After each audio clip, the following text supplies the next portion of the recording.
I want to make a video today to discuss a lot of really frustrating stuff that I've been seeing going on in Hex. And I got to explain this to you guys. A lot of you guys are clearly new here, so you really don't know how this works. But in Hex, nobody works for you. I don't work for you. Richard Hart doesn't work for you.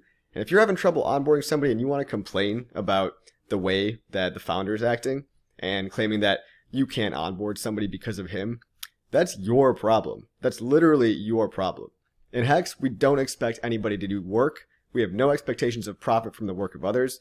That's because Hex is not a security, right? So if you are having a hard time onboarding somebody and using the excuse and complaining and whining that you can't onboard somebody because, oh, Richard Hart, he's too crass and we don't really like his style and some particular person is not really vibing with it, that means you need to work on your pitch. You need to get better at selling Hex to other people because it's not our job to do that for you. Now, we love doing it. We do it for free. We do it for the good of the community and the good of the greater whole. We want the Hex price to go up for everybody. There's maybe 50 to 100 other YouTubers that you could send them to, like myself, Hodl Dog, the list goes on and on. Or you can get off your ass and actually do some work yourself and not just sit around all day and expect that other people are going to do your job for you. We are the network, okay? Hex is a truly decentralized cryptocurrency. It's not a company. There's no secret cabal of us where we all get in a room and talk about how to market Hex the best. And that's why it's been so wildly successful. It's because it's a grassroots, organic community effort. We're all pumping each other's bags and we're all getting rich and financially free in the process. So maybe this can be a call to action for you, okay? If you are really frustrated with how things are going and if it's really triggering for you to hear somebody on YouTube and you just can't ignore it, number one, get off Twitter, okay? It's terrible for your mental health, all right? Spend as little time as possible on Twitter. If you're finding yourself very upset, very frustrated, chances are, take a look at your phone, take a look at your screen time. You're probably spending 8 hours a day on your phone. Get off of that, okay? If you don't like how Richard Hart talks, there's plenty of other options out there, or you can start your own channel. You have a voice, and you can actually pump your own bag. You can speak your reality into existence by using your words, okay? If you're smart and you have something to say, well, I'm sure a lot of the world is going to listen, okay? You might be surprised. Now, not a lot of people really understand what Richard Hart is doing, okay? He's doing what's called outrage marketing, and it works, okay? Now, outrage marketing worked for Logan Paul, worked for Donald Trump, worked for Conor McGregor. I'm not saying any of these people are remotely similar in what they're trying to achieve, right? But if you want notoriety, okay, this is a proven strategy that works. Because if Richard Hart tried to be who you want him to be, he would reach a much smaller audience because what you want is only a tiny little sliver of the greater reality of the greater humanity and population as a whole. And you really need to see the bigger picture here, okay? Don't be so closed-minded. Don't be so small-minded. Even if 80% of people that see Richard hate him and 20% love him, Pareto principle, 80-20, well, a smaller piece of a bigger pie is worth much more than a bigger piece of a smaller pie. Okay, it's called punching up. We're reaching more people because, guys, get your head out of the sand, okay? Look around you. 95% of all the human population has only vaguely heard of cryptocurrency or has never heard of it at all, let alone has heard of Hex, okay? There's so much more, infinitely more opportunity to be tapped outside of our little crypto community circle jerk sesh that we all get obsessed with. And we waste so much time thinking that this is our life, this is our reality. Guys, ask anybody on the street right now, ask 10 people. I guarantee you 0 of them have heard of Hex, maybe 5 of them have somewhat heard of Bitcoin, and maybe 1 of them has a crypto wallet, okay? There is so much untapped opportunity out there, and that's what we're doing here. We're trying to expand our reach and reach new audiences, and if you're too dull to see that, I don't know what to tell you. I mean, have fun staying poor, have fun being miserable, See, there's also this thing that I believe Richard is channeling. It's the idea of heyoka, which is an ancient Native American kind of term for the sacred clown, right? I actually heard that on a Rogan podcast the other day. And I thought about Richard Hart. I thought, hey, maybe, that's what's actually going on here. It's a very age-old strategy about being able to poke fun at things and being able to trigger people in order to try to teach them something.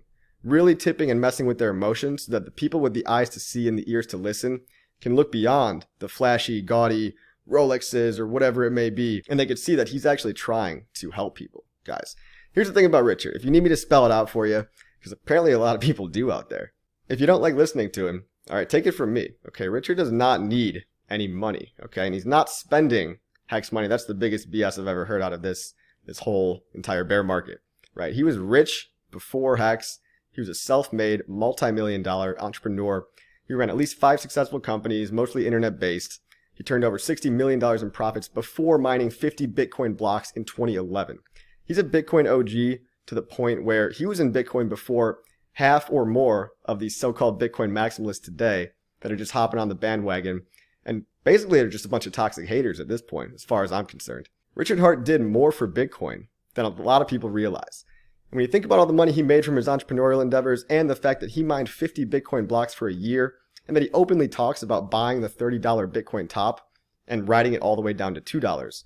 Guys, imagine how much Bitcoin a rich guy would have bought at $30 Bitcoin. And then imagine he's got that pre-mined Bitcoin as well.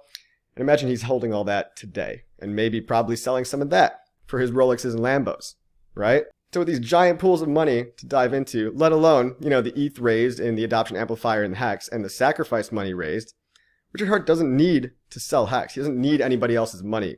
And he's not even in this for money, guys. He's very clearly in this for significance. He says it time and time again. The reason that he's going out and buying all this crap is not because necessarily he thinks it's a good time. I mean, I'm sure it's kind of fun. Okay, let's be honest. It probably is a little fun to go out and experience all these things, filming the documentary. But he's doing it to prove a point. He's doing it to punch upwards and outwards and to, enrage 80% of people and break through to the other 20%. Because love him or hate him, you have heard of him, right? And it's clearly working. Social metrics on everyone's channels are up across the board, right? Even my channel, my subscriber count grows every single day. The Hex community grows more and more powerful, and it's literally an unstoppable force, okay? We're not going anywhere. I cannot stress this enough. And if you're new here, or by chance you're a hater, and you still don't get it, okay, look at what actions Richard Hart's taking. Who writes a self-help book, right? Who takes the time to write a full self-help book? Believe it or not, Richard Hart did that. Go to richardhart.com, download the book. It's called Sci-Vive. He wants to help people. He wants to make people happy. He wants to be liked just like you and me, right? Just like everybody else in the world. And what better gift to give somebody than the gift of financial freedom? That's why I'm doing what I do. That's why all of us community members are doing what we do. And that's why you can as well, if you get off your ass and actually participate instead of sitting around being an armchair quarterback and expecting everybody else to do your work for you. It's honestly pretty sad, okay? Turn off the phone, get off of Twitter, go do something productive with your life, and then just buy Hex and stake it for the long term so you don't have to withstand this crazy volatility and get all wrapped up in this drama that at the end of the day doesn't even matter, okay? We like to apply what's called recency bias. So whatever's happening in the community or whatever, outside of the community, there's haters coming in and spreading FUD. People are going to apply whatever's happening in the real world to the reason, the mystical reason that the price goes up or down. It's just a bunch of people buying and selling. Guys, markets are a chaotic system. If a whale wants to sell and a couple of other plebs follow and get shaken out along the way, people are going to look to find a reason why. We're creatures that are always seeking an answer, when in reality, it's a chaotic system that nobody can really follow. But we like to tell ourselves these little narratives and say, oh, it's the OGs over there. Oh, it's that guy. Or, oh, it's because Richard's talking about his dick all the time. Guys, that's a nice narrative. But if Hex was peaking, you guys would all be happy and praising him. Oh, yeah, more pee-pee talk, Richard. More of that. If Hex was at the top right now, you'd be loving every minute of this, okay? So be aware of your recency bias, okay? And be aware of how you're feeling day to day. Guys, if you're not loving your life or going out and being productive or stacking paychecks to dollar cost average into crypto and seeing the bigger picture on a long-term multi-year timescale, if you don't even have the money to invest where, the price goes down 20% and it's going to keep you up at night and you're going to cry about it, you should not even be in this space. You're not ready to invest yet, okay? This is not for the faint of heart. Crypto is not for the faint of heart. Pun absolutely intended, okay? It's for people that truly want financial freedom and are willing to pay the price. Guys, the only way you get rich in crypto is if you have the stomach to withstand extreme volatility. That's the price you pay for mad gains. And I say that all the time like a broken record. So if you want something to happen, if you want the Hex price to bottom out quicker and go up from here, you do something about it. I don't work for you, and neither does Richard. Imagine all that Ethereum that was in the adoption amplifier. Imagine if an anonymous individual that received all this Ethereum, anywhere from $100 to $1,000, wrote it all the way up to $4,000 and then sold near the top. Imagine how much money that entity would have to do great things for whatever he or she cares about. And when you really realize what the founder, Richard Hart, cares about, you could sleep well at night knowing that the chance of someone like that dumping on his followers' heads and the chance of him self-destructing himself, I can't even believe that this is FUD that people fall for. I mean, the origin address has been audited. You can go look at the audit from the origin address. These coins have never been sold on the open market, and trust me, people are watching him like a hawk. If he ever did sell any coins at all, people would be screaming and shouting from the rooftop. But the truth is, everyone's just going to FUD and make stuff up. People literally just make shit up on Twitter, and other people fall for it. It blows my mind. You know, I saw a disgusting tweet the other day that's like, hey, I heard Richard was dead. You know, please don't tell me you're stupid enough to fall for these trolls on Twitter. Your engagement and your consciousness is exactly what they want. Do not fall for it. The only time it might be worth engaging with a hater is if they have a much higher following than you do, and if they're actually worth it. Because then by arguing logically and constructively and making really good points because you have the truth on your side, you can convince other people that are following the, fake guru, whoever that may be. You can convert them to a better way of life where we actually delay gratification and we're making real money out here, guys. Not a lot of people in crypto are actually making any money. And the ones that are making it on your head by shilling you margin trading and stuff that literally will destroy your life. So just take it easy, guys. We're in a cycle. This thing happens in crypto. Every couple of years, we go through giant volatility. Have fun with it. Get out and on board. And again, we don't work for you. Stop whining. Go out, be productive, and enjoy your life. Hey, make sure to like and subscribe for more content like this. And let's see, what else? By the way, we got not financial advice hats.